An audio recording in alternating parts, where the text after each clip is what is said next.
My father died on a Tuesday in March, 3 weeks after his 72nd birthday. The doctor said it was peaceful, a heart attack in his sleep, no pain, no warning. One moment he was there, and the next he was gone, taking 50 years of silence with him. My name is Sarah Mitchell, and I'm 38 years old. I grew up in a house where Vietnam was never mentioned. Not at dinner. Not on Memorial Day. Not even when we drove past the memorial wall during our one trip to Washington, D.C. when I was 12. My father, James Mitchell, Army Sergeant, 1st Cavalry Division, 1968 to 1969, kept his war lock so deep inside him that sometimes I wondered if he'd actually been there at all. But he had. I'd seen the photographs hidden in the back of his closet when I was young, black and white images of a thin, scared-looking 20-year-old in jungle fatigues, holding an M16. His eyes already carrying something heavy. I'd seen the medals in a shoebox under his bed. A purple heart, a bronze star, ribbons I didn't understand. And I'd seen the scars on his back, the ones he never explained, the ones my mother would touch gently when she thought no one was watching. Vietnam lived in our house like a ghost. Present but invisible. Felt but never acknowledged. After the funeral, my mother asked me to help clean out his workshop. The workshop was my father's sanctuary, a converted garage behind our house filled with woodworking tools, half-finished projects, and the smell of sawdust and oil. He'd spent hours out there every evening after dinner, building cabinets and chairs and birdhouses, his hands moving with a precision that suggested he needed to create something beautiful to balance out whatever he'd seen that was ugly. My mother couldn't face it alone. So on a gray Saturday morning 2 weeks after we buried him, I drove to my childhood home in Richmond and found her standing in the driveway, staring at the workshop door like it might bite her. "I haven't been in there since he died," she said quietly. "I keep thinking he's going to walk out and ask what's for dinner." I took her hand. "We'll do it together." The workshop looked exactly as he'd left it. A half-finished bookshelf sat on the workbench, its edges perfectly sanded, waiting for stain. Tools hung in precise rows on the pegboard wall. His reading glasses sat next to a mug of coffee that had long since grown cold and moldy. We worked in silence for an hour, sorting through boxes of wood scraps and old projects, packing things to donate, things to keep, things to throw away. My mother found his favorite hammer and held it for a long time, running her thumb over the worn wooden handle. "He built our kitchen table with this," she whispered. 35 years ago. It was the first thing he made when we bought this house. I was in the back corner, pulling boxes off a high shelf when I found it. It was an old shoebox, the kind that had once held work boots, now held together with packing tape yellowed with age. It was shoved behind a stack of lumber, covered in dust, clearly meant to stay hidden. Inside were letters, dozens of them. Letters from my father to my mother during the war, still in their envelopes, some stained with what might have been mud or blood or tears. Letters from other soldiers, names I didn't recognize, photographs I'd never seen. A small notebook filled with handwriting I barely recognized as my father's, the letters cramped and urgent. And at the bottom, wrapped in a faded bandana, was a cassette tape. It was old, the kind we used to play in boomboxes in the 90s, the plastic case cracked and yellowing. On the label, in my father's careful print, were 3 words. "For Sarah." Eventually, my hands started shaking. "Mom," I called. "Mom, come here." She appeared beside me, wiping dust from her hands. When she saw the box, her face went white. "I didn't know he kept those," she breathed. "I asked him once years ago if he still had the letters. He said he threw them away. Did you know about this?" I held up the tape. She stared at it for a long moment, then shook her head. "No, I've never seen that before." I turned it over in my hands, feeling the weight of it. "For Sarah." Eventually, "I need to listen to it," I said. My mother nodded slowly. "I know." I waited until I was home to play it. I don't know why. Maybe because I was afraid of what I'd hear. Maybe because I needed to be alone for whatever my father had wanted to say to me. Maybe because some part of me knew that once I pressed play, I could never unhear it. I sat in my living room that night with a glass of wine I didn't drink and an old cassette player I'd found at a thrift store years ago. The tape clicked into place with a sound that felt too loud in the quiet room. For a moment there was only static. Then my father's voice came through the speakers, and I started crying before he even said a word. "Sarah. Hi, sweetheart."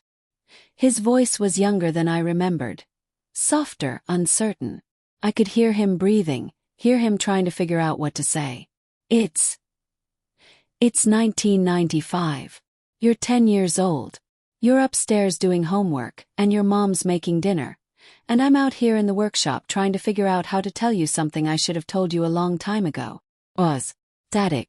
The sound of him shifting in his chair. I don't know when you'll hear this. Maybe when you're older. Maybe after I'm gone. I'm hoping it's the first one.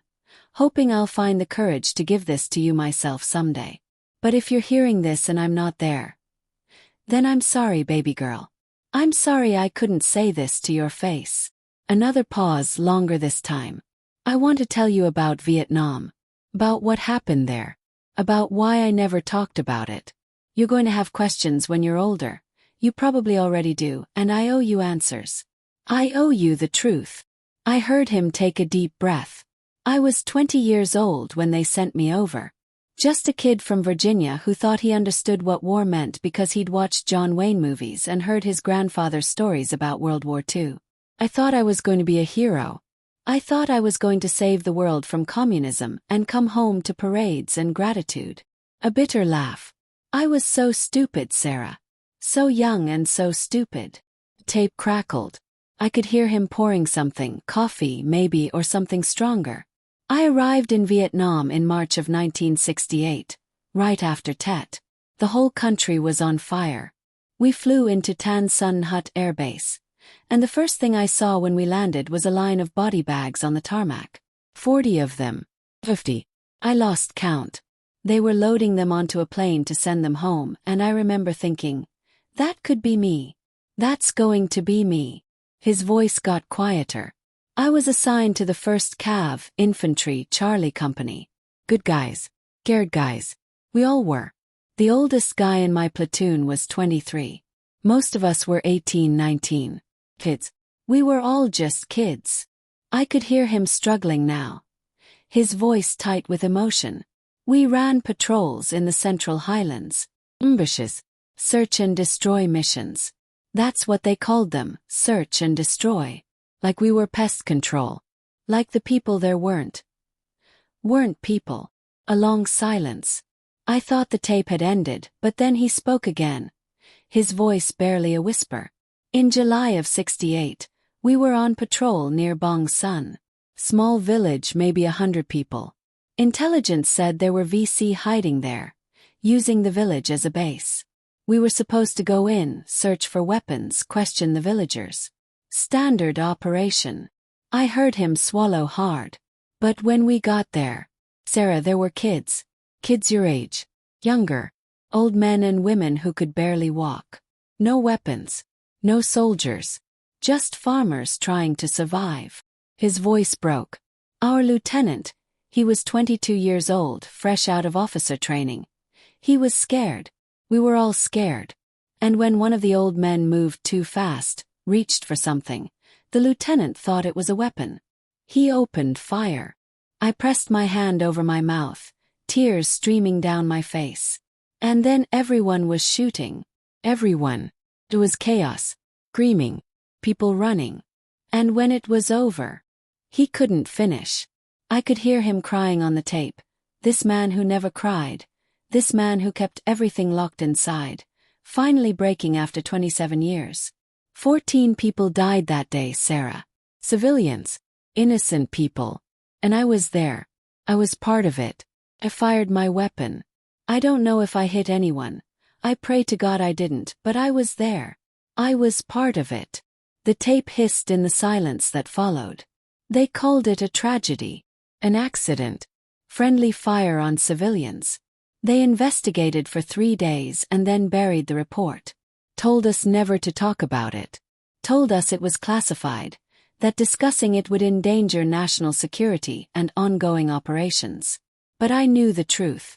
We all knew. I heard him pour another drink. I came home 9 months later with a Purple Heart I didn't deserve and a Bronze Star for a firefight I barely remember. They pinned medals on my chest and thanked me for my service. And all I could think about was that village. Those faces. Those kids. His voice steadied slightly. I never told your mother the whole story. I told her I saw combat, that people died, that it was hard. But I never told her about Bong's son. Never told anyone. I buried it so deep I thought maybe I could forget it.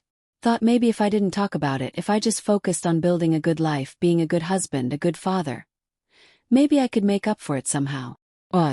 But you can't make up for something like that, Sarah. You can't build enough furniture or be kind enough or love hard enough to erase what you've done. You just carry it. Every day. You carry it and hope that somehow, someday, it'll get lighter. I heard him shift again, heard the creak of his workshop chair. I'm telling you this now because I don't want you to think I was a hero. I wasn't. I was just a scared kid who got sent to a war he didn't understand and did things he'll regret for the rest of his life. But I also don't want you to think I was a monster. I wasn't that either. I was just human. Flawed and scared and trying to survive. His voice grew stronger. And Sarah, despite everything, despite the nightmares and the guilt and the weight of it all, you made it worth it. You and your mother. You gave me a reason to keep going. Every time I looked at you, every time I watched you grow up safe and happy and free, it reminded me why I went. Not for politics or glory or any of that bullshit. But because I still believe that every kid deserves to grow up without war. Without fear. I could hear the emotion thick in his throat. I love you, baby girl. I'm sorry I couldn't tell you this in person. I'm sorry I stayed silent for so long. But I need you to know, whatever else I was, whatever else I did, being your father was the honor of my life. You made me better. You made me want to be better. Final pause. If you're hearing this, I'm probably gone. And if I am, don't be sad for me. I had a good life. A life I didn't think I deserved but was grateful for every single day. Had your mother. Had you. I had 50 years of peace after a year of war. That's more than a lot of guys got. I heard him take a shaky breath. Tell your mom I love her. Tell her I'm sorry for all the times I couldn't talk, couldn't explain, couldn't let her all the way in. Tell her she saved me, even if she never knew from what. Tape crackled. And Sarah, live a good life. Love hard. Don't carry things that aren't yours to carry. And if you ever think about me, remember the man who built you that bookshelf for your room. The man who taught you to ride a bike. The man who cried at your high school graduation because he was so damn proud of you. His voice dropped to almost a whisper. Don't remember the war. Remember the peace. Remember what I built after. Click. Static. Then silence. I sat in my living room for 2 hours after the tape ended, crying in the dark, understanding my father for the first time in my life. All those nights he'd spent in the workshop, building things with his hands. All those times he'd seemed distant, unreachable, locked in some place I couldn't follow.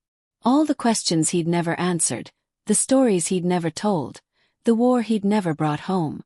It all made sense now. He wasn't running from us. He was protecting us from something he thought would hurt us to know. I called my mother the next morning. I listened to it, I said when she answered. Long pause. And I understand now. Why he was the way he was. Why he never talked about it. I heard her crying softly on the other end. What did he say? So I told her. Not everything, some things were meant just for me, but enough. Enough that she could understand, could finally know what her husband had carried alone for 50 years. When I finished, she was quiet for a long time.